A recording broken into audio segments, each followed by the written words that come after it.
नमस्कार विद्यार्थी मित्रांनो, बघा सध्याच्या काळामध्ये आपला जो 8वा वेतन आयोग आहे, तर या 8व्या वेतन आयोगासंदर्भात खूप चर्चा चालू आहे। बघा गव्हर्नमेंटने थोडं काही त्याच्यामध्ये डिक्लेअर केलं लगेच त्याच्यामध्ये सध्याच्या घडीला खूप चर्चा चालू आहे। त्या चर्चा म्हटलं म्हणजे अशा की कोणी म्हणते 60% वेतन वाढ होणार आहे, कोणी म्हणते 45% वेतन वाढ होणार आहे, कोणी म्हणते 30% वेतन वाढ होणार आहे। तर असे तर्क वितर्क बरेच तज्ञ लोक, बरेच न्यूजवाले लोक आणि बरेच यूट्यूब चॅनलवाले लोक हे असे तर्क लावत आहे।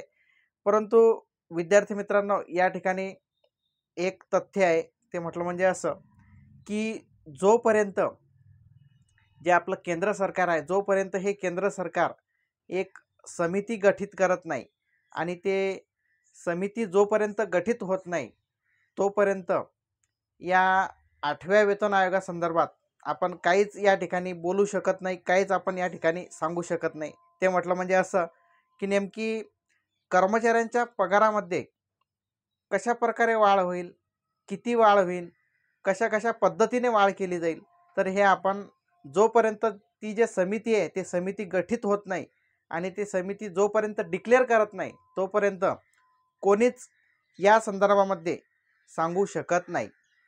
बघा आपल्याला माहीतच आहे की जो आपला वेतन आयोग असतो, हा वेतन आयोग प्रत्येक 10 वर्षानंतर केंद्र सरकार हे कर्मचाऱ्यांना लागू करत असतं। कर्मचाऱ्यांच्या पगारामध्ये वाढ झाली पाहिजे। आता बघा सर्वसाधारणपणे प्रत्येक वर्षी कर्मचाऱ्यांना वार्षिक वेतनवाढ ही तर मिळतेच, त्याचबरोबर DA वगैरे, त्याच्यानंतर आणखीन इतर भत्ते तर हे मिळतातच, परंतु त्याचबरोबर कर्मचाऱ्यांच्या पगारामध्ये वर्षानुवर्ष कर्मचारी हे कर्तव्य बजावत असतात, काम करत असतात। तर महागाईच्या ओघात या कर्मचाऱ्यांना सुद्धा पगार हा जास्त प्रमाणामध्ये मिळाला पाहिजे, यांच्या पगारामध्ये सुद्धा ही वाढ झाली पाहिजे। तर या सर्व गोष्टीला अनुसरून केंद्र सरकार प्रत्येक 10 वर्षानंतर वेतन आयोग स्थापन करत असतो। बघा सुरुवातीला आपल्या भारत देशामध्ये जो वेतन आयोग लागू झाला तो 1946 मध्ये, बघा 1946 मध्ये पहिला वेतन आयोग गठीत करण्यात आला आणि आतापर्यंत 7 वेतन आयोग गठीत करण्यात आलेले आहे। त्यामध्ये तुमचा जो 7वा वेतन आयोग होता, कितवा? 7वा वेतन आयोग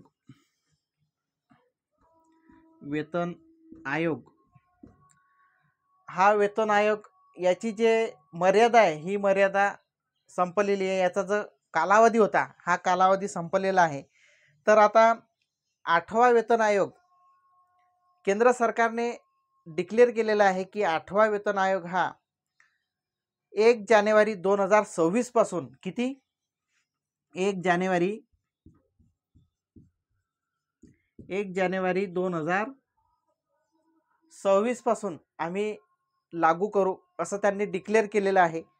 आता ज्या वेळेस यांनी डिक्लेअर केलं ते केव्हा डिक्लेअर केलं?